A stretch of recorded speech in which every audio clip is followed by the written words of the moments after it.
Hey, what's going on, guys, and welcome into the Fullmetal Alchemist purple set breakdown. Today we're going to be diving into the Homunculus of the set. Basically, the villains of Fullmetal Alchemist is essentially what the entire purple set is going to be based around. It's actually looking like a really unique, interesting set. As you've seen in a lot of different Union Arena colors, you can pretty much build like two completely, more or less completely separate decks in each color. Whereas in this purple set in particular, we sort of saw this in Demon Slayer too, but really in this one, you can really build your own build out of this and do what you want to do. And it looks like you're going to be able to do a lot of different combinations that'll work well. As always, if you guys enjoy, like and subscribe. I appreciate the support. And yeah, let's go ahead and dive right into it. So yeah, taking a look at it, the main cards of the set here is, I mean, you do have this big card here, Father, that you are going to hopefully try to play at some point. You are going to need to get 20 cards in your sideline before you can actually play this card. But when you do, you're getting a whole bunch of effects off that we'll dive into. But there are a lot of other cards that are getting effects by having a certain amount of cards in your sideline, generally having like 10 or more cards. But then you do have a bunch of other really good cards, especially raid cards, that while they are, a lot of them are helping like build up your sideline to help you maybe get to that 10 or 20, you can go for a completely different playstyle and just have a really strong deck with removal, like with this Kimbley card, a lot of impact all over the place, and again, just good draw power and deck filtering in general. Or you can just go a completely different build with the deck and focus 100% on trying to get to that 20 cards in sideline as soon as possible. There's a King Bradley card that is sort of in his own archetype, if anything. While he's not really too focused on building up the sideline, he's a really strong card with removal. He actually has his own special card that requires King Bradley, so that does sort of point him into his own deck, but you could easily mix him in, I'm sure, with the Father's deck, trying to get to 20 in your sideline and maybe do something, because you do also have this other special here, I'll be taking yours, which you can use with any Homunculus on your field. So yeah, it's going to be really interesting to see what sort of different decks and archetypes we see built out of this. And then obviously we have the two color triggers, which if you don't know in Union Arena, the one trigger you're limited to in your deck as a 4 of is colors, specials, and finals. So yeah, when it comes to mixing and matching, those are going to be the only things you're really limited on. Is you can only have, like, for example, 2 of each of these or 1/4 set of the color trigger. And then, of course, we have some non-Homunculus cards that are still going to play really well into the set, like the Kimbley cards here. And we even have Nina and Alexander cards. Freaking crazy, dude. It's the villains. It's the villain set. But anyways, yeah, let's go ahead and dive into it. We'll start it off with the big boy here, Father. He's going to be a lot of work to get out, but if you can actually play him, he looks pretty menacing. Again, it's going to be a lot of work and pretty late game by the time you play him, so I don't know if this is truly going to be the ultimate goal. Maybe it'll be nice to just have him floating around maybe in your sideline or in your deck and then play him if the time pops up. But regardless, if you are trying to get him out, he does look like a monster. He should pressure your opponent quite a bit once you do play him. So he's a 4-cost, 2 action point. This card can only be played if you have 20 or more cards in your sideline, and you can't have any cards on the field with the same name, Father. You do get to play the character set to active, which is nice. He's a double attacker, 5k BP, so he's a monster. When played, you get to choose an opponent's card on their front line and sideline it, so he's doing a lot when he comes out. It's just getting to 20 cards in sideline in Union Arena can be a little difficult because it's somewhat of a fast-paced game at times, and just RNG and stuff like that. So again, if your side goal is to eventually play him, that could be nice, but making it like the one and only goal of your deck, you might want to just keep that in mind. He does have a really interesting active main ability here. If in the sideline, you can only activate this ability if you have 20 or more cards in your sideline. You can place 3 purple cards from your hand into your sideline, and then if you do, you add him from your sideline into your hand. So he literally can sit in your sideline for the whole game and then play him when the time is right if you have the right resources. Add to hand triggers. So again, you just build a deck that is more or less milling, and you could just have like 2 of him floating around, and he could definitely make an appearance for sure. And then there is going to be a Father Search card here that looks pretty good. When played, look at the top 3 cards of your deck, reveal a Homunculus card, add it to your hand, and then if you did take a card, sideline a card, which is great, again, for a deck like this where we're trying to build up the sideline, so not bad at all. No trigger, but that's whatever. And then taking a look at one of the best raid Homunculus that I think you should add into the deck, Lust, 4-cost if you're trying to mill at least. 4-cost, when played, draw 2 cards and then place 2 cards from your hand into the sideline. And then, if you have 10 or more cards in your sideline, you get to draw an additional card. And then she has a when sidelined ability. You get to return her base rated card to your hand. And I believe most of her cards, at least, yeah, these 2, are a when played, 0-cost, draw, and trash, allowing you to build up the sideline a little. As well as this one too, 3 cost. This is the color trigger, keep in mind. double energy generator. 3 cost Lust. When played, look at the top card of your deck. If it's a Homunculus card, you can add it to your hand. Otherwise, place it on the top of your deck or just straight up sideline it. So getting to replay those when played abilities to keep milling is going to be nice. And then as you can see with this card, and you'll see with a few others, there are some additional effects you can get from building up your sideline. So your main focus doesn't have to just be the 20 cards for just that father card, which is pretty cool. Another raid Homunculus that you could add to help mill your deck a little bit here is a 4-cost Envy. Pretty good effects too. When played, you'll get Impact until the end of the turn. When attacking, draw a card and then sideline a card every time you attack, so that's going to be nice if you get that off a few times. And then when sidelined, you get to choose one of your opponent's characters on the front line and switch it to resting.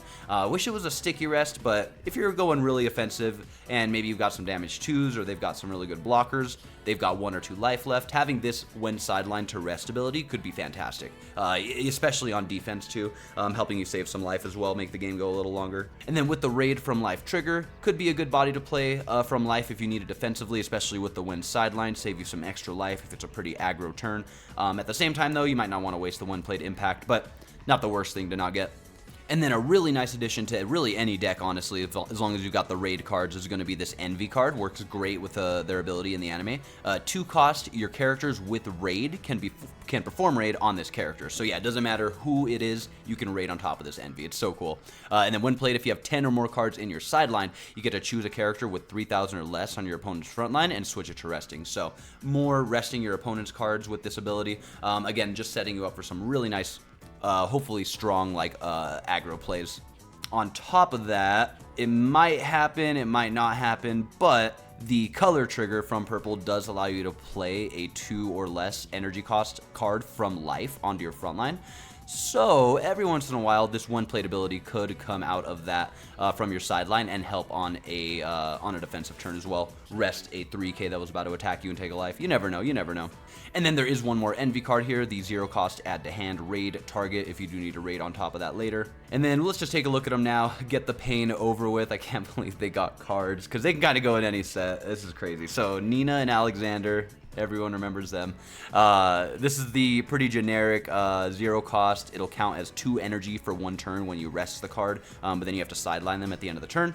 You'll see that in every set. This is a unique card, though. This is a unique one. Nina and Alexander, 2 cost. Jesus. When played, look at the top 2 cards of your deck. Place any number of them on the top of your deck in any order. And then the cards that you didn't place on top go into your sideline, so you can just straight up sideline 2 with this. And then if you raid with this character, you get to draw as well.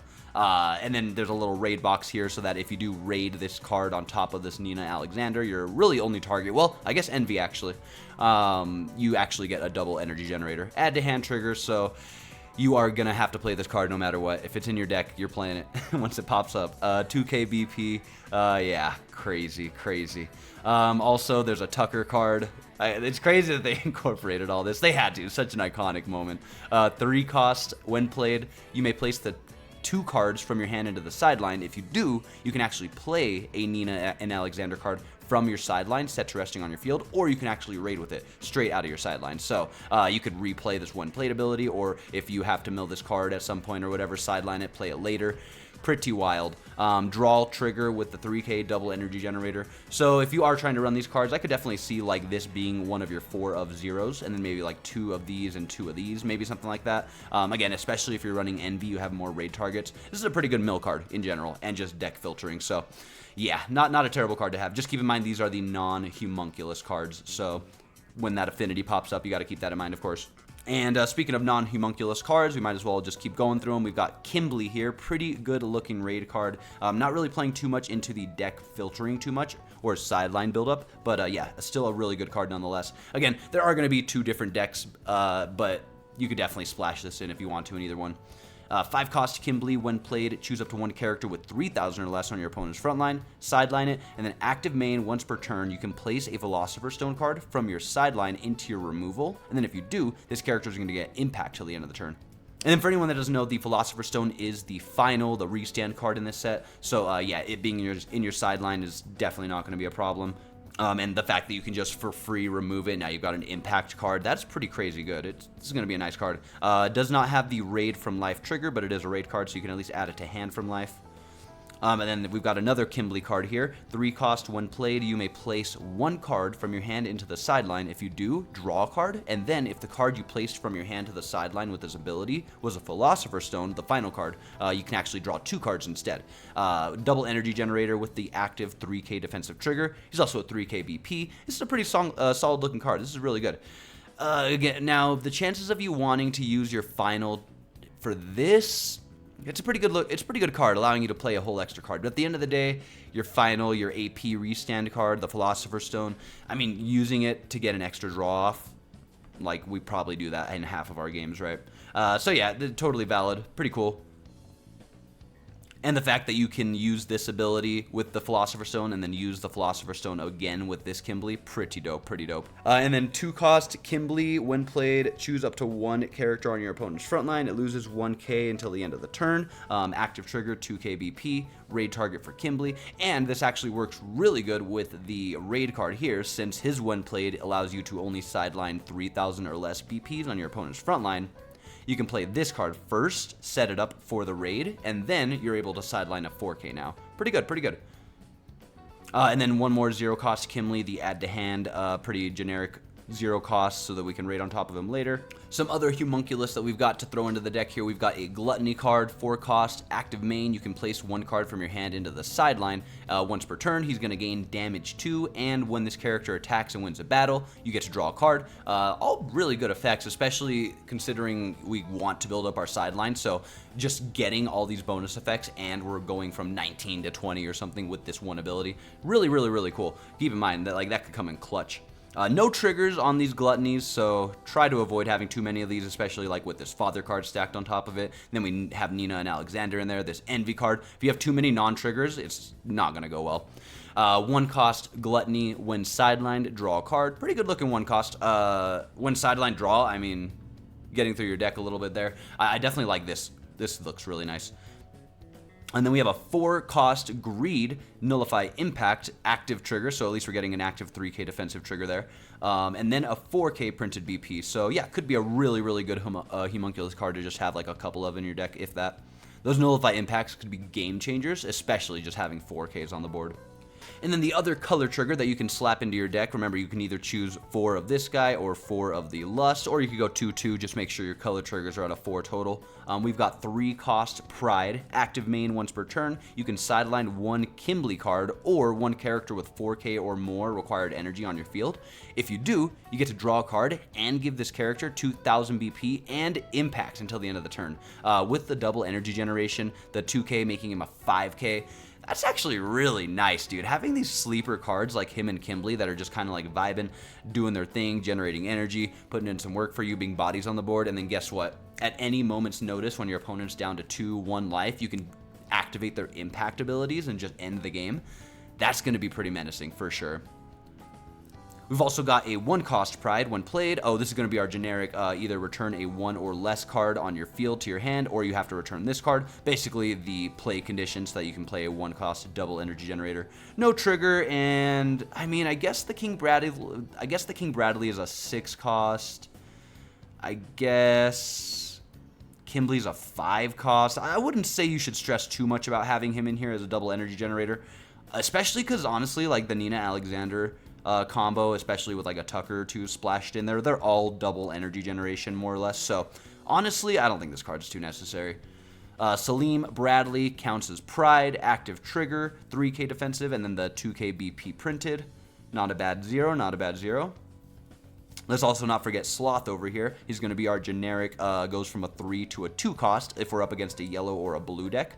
Double energy generator, so if you end up having these in, maybe during a rare battle or something, I feel like that's where these cards can really shine, if ever, because you know you're probably going up against yellow or blue, the other 2 colors in this set. Oh, and then we do have a Dwarf in the Flask. This is going to be a 0 cost when played. Choose 1 character on your field. It gains 1k until the end of the turn. Could be good. Active trigger with 500 BP, but just being a 0 with that trigger and maybe a little bonus ability. Not a bad 0 to splash in, since we got to have at least, 11 of them? That's my number. And then we've got 1 more big raid card here. Probably wants to be in his own deck, but you could easily get away with splashing these in and having them pop up while you're trying to build up to 20. King Bradley, 6 cost. When played, this character gains 500 BP, making him a 5k, and double attack until the end of the turn. So he's going to be a 5k double attacker. Pretty strong card when you raid him. And then active main once per turn on the front line, you can actually choose one of your opponent's characters, and it loses 1,000 until the end of the turn. So you could probably pair this well with like the Envy Rest card that targets 3ks. You can now target a 4k with him. Same with that Kimbley card. You can now target 4ks with that raid card. Pretty good ability to have just to pop for free on the front line. And then with the Raid from Life trigger, you probably don't want to play him on your opponent's turn just because then you'll lose that when played double attack. But yeah, pretty good looking card. Oh, and honestly, the 4,500 printed, don't sleep on that. When your opponent has mostly, if not only 4Ks, this guy's blocking for free. So pretty good looking card, honestly. And then we do have one more 0 cost King Bradley. He's going to be the add to hand trigger, so we can raid on top of him later if he's in life. And then we do have a Wrath card, also treated as King Bradley. Spoiler alert, if you haven't seen Fullmetal, I don't know why you're watching this. 4 cost, if you have 20 or more cards in your sideline, this character gains impact. So obviously, he's probably more intended to be played in the deck where you're trying to build up your sideline. But at the end of the day, you can raid on top of him. So feel free to splash him into your King Bradley deck. With the active 3k trigger, 4k BP. Yeah, pretty good looking 4 cost, honestly. And then it's pretty nice that he just has like this impact that comes online when you hit 20 cards in your sideline. Pretty nice, pretty nice. Oh, and before I forget, we do have these starter deck exclusive cards. I've mentioned this in some other videos on the starter deck breakdown, but if you don't know, starter deck changes. There are now starter deck exclusive cards outside of like the yellow starter deck. You get like a promo pack in every starter deck. They come with one of each of the promo cards. So if you get 4 starter decks, you get the full play sets. But yeah, this King Bradley looks really good. You definitely want to try to get 4 of him, in my opinion. 3 cost, when played, choose one other character on your field. It gains this character cannot be chosen by your opponent's trigger abilities until the end of the turn. With a draw trigger, with a 3k, with a double energy generator, this is going to be an amazing card. Like, you can select your double attacking King Bradley the turn you play him. With that ability, hopefully, like if you have him out and then play that card, now his double attacks are protected, so he can't be hit by your opponent's trigger abilities. So that's pretty nice. Or you could even wait to attack with him because now he can't be hit by your opponent's specials and stuff. That's a really nice ability to have. And then there's one other 4 cost Father card. This is a 2 action point, keep in mind. If you have 20 or more other cards in your sideline, he's going to have impact. And then when played, choose one card with 2 or less required energy, 1 AP, Homunculus in your sideline, and play it set to resting on your field. With some pretty good when played abilities to choose from on the 2 or lesses. This is not a bad card to have at all. It's a free body. Does take stuff out of your sideline, and keep in mind, if he's on your field, you can't play the big body Father. But like early game, you don't need the 20 or more in your sideline for the when played. So I feel like this when played is going to be really nice early game. But yeah, 2 action points, keep that in mind. He has a 4k printed BP with the defensive active 3k trigger. So yeah, really nice looking card. I feel like definitely more for that when played rather than the end game stuff. But yeah. Because, I mean, once you're at 20, this is not the Father you want. Unless they're at 1 life, then you have all this impact. The impact could stack up and be menacing for sure. And then the last thing to go over is just the event cards, the special cards in this set, because you got a few to pick from. Let's start with this one, because this one looks really fun. 3 cost, I hate smart brats like you. I love how they gave this iconic moment from the anime, like these amazing cards. Your opponent chooses either Nina and Alexander is in your hand, or Nina and Alexander is not in your hand. Then, you draw 3 cards, reveal all the cards in your hand after that. If your opponent chose correctly, place 3 cards from your hand into the removal. Such a wild card, dude. This is good. I feel like this could be a really good card. It's basically a draw 3. That's crazy. With a draw trigger. Now, it's also just a straight up 1 action point to remove 3 cards from your deck. The fact that you're drawing 3 though, at least, and then doing this is kind of nice. Anyways, wild card. Good luck with that one if you guys are running it. And then 1 cost, Countrywide Transmutation Circle. You definitely want this as soon as possible if you're going for that 20 in the sideline. Active main, switch to resting. Once per turn, you place the top card of your deck into your sideline. Then, if you have 20 or more cards in your sideline, you draw a card. So yeah, you're essentially just trying to use this to get a free mill every turn, but at some point, you also get a free draw from it. Also, you get the add to hand trigger, so you could run like 2 or 3 of them, and the second it pops up in your life, you get to add it to your hand. You definitely probably want to run 4 just to guarantee you see it as soon as possible, but it would suck to just keep seeing them pop up. It's a 1 cost too, so you can play it like right away, which is kind of nice. Anyways, yeah, you definitely want that if your goal is to get built up in the sideline. But also keep in mind, there are so many cards that are building up your sideline in this set, and bodies, characters that can block and attack are a lot more important than sight cards at the end of the day. So just keep that in mind. Oh, and then as we mentioned before, the Philosopher's Stone, the AP Restand, the final card of the set.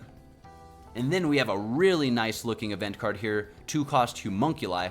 Place the top 2 cards of your deck into the sideline. Then you get to add 1 purple card with Homunculus affinity from your sideline into your hand. So yeah, it basically allows you to build up your sideline by 1, but more than anything, it allows you to revive a character. And considering like there's a good chance this card's main role is to just be milled instantly and then just get him back somehow later, either with his ability or with something like that, could be really strong. Or just in general, a revive card. Like you can keep replaying your King Bradleys, bro. Considering the double attack is a when played and you only get it 1 time, you only have 4 raid cards, but with this, you can get him out twice as many times, hopefully. Yeah, anyways, pretty nice looking card here with the draw trigger as well. I definitely think this is going to be a must run in probably every one of the decks. And then the special cards of the set here. We'll start with King Bradley's just because it's pretty simple. The generic but really good 4-cost Ultimate Eye. Choose 1 character with 3 or less BP on your opponent's front line, sideline it. But if you have King Bradley on your field, you can sideline a 5k or less instead. Generic but great special trigger. You'll just see this in every set, which is fine. And then we've got the very interesting one, 4-cost I'll Be Taking Yours. Choose 1 character with 3k or less on your opponent's front line, sideline it. Again, now those abilities where we're decreasing cards by 1,000 gain effectiveness for sure. If you have 4 or more Homunculus cards on your field, you can choose one of the following as well. You can make it a 5k instead, so again, like all specials, you can actually target a 5k. Or you can place the top 2 cards of your deck into the sideline. In my opinion, especially if you got a lot of those cards where you can reduce the 4ks to 3ks and then hit them with this 3k part of the ability and then mill the top 2, this is going to be nice. This is going to be nice. There's a lot of mill potential in this deck. So again, if your overall goal is to only get this guy out once you hit 20, I don't think that's going to be the way to play this. But there's so much support, so many different options. I really think this is it's gonna be interesting. If you've got enough other pressure and then you play this guy on top of it all, it could be really nice. But man, at the end of the day, like double attack King Bradley, printed 45, you can replay him with this. Yeah. Again, there's going to be a lot of different hybrids. You can really go in so many different directions with this deck, so I'm very excited to see the builds. But yeah, that is it for the purple Fullmetal Alchemist breakdown, the Homunculi, the villains of Fullmetal. Hopefully you guys enjoyed. If you guys haven't seen, we do have the breakdowns for the other 2 colors as well as the starter deck up. I appreciate you guys' support. Hopefully this helps you guys learn these sets like it does me. Like I said, this is basically me going through the sets and giving you guys the info that I got. And yeah, again, just hopefully getting some people into the card game. Or at the end of the day, if I'm giving you some entertainment, something to have in the background while I yap, listen. I appreciate you. So anyways, much love for hanging out, guys. We will hopefully be getting some gameplay videos up soon. I'm going to start working on that. And yeah, I will catch you guys in the next one. Peace.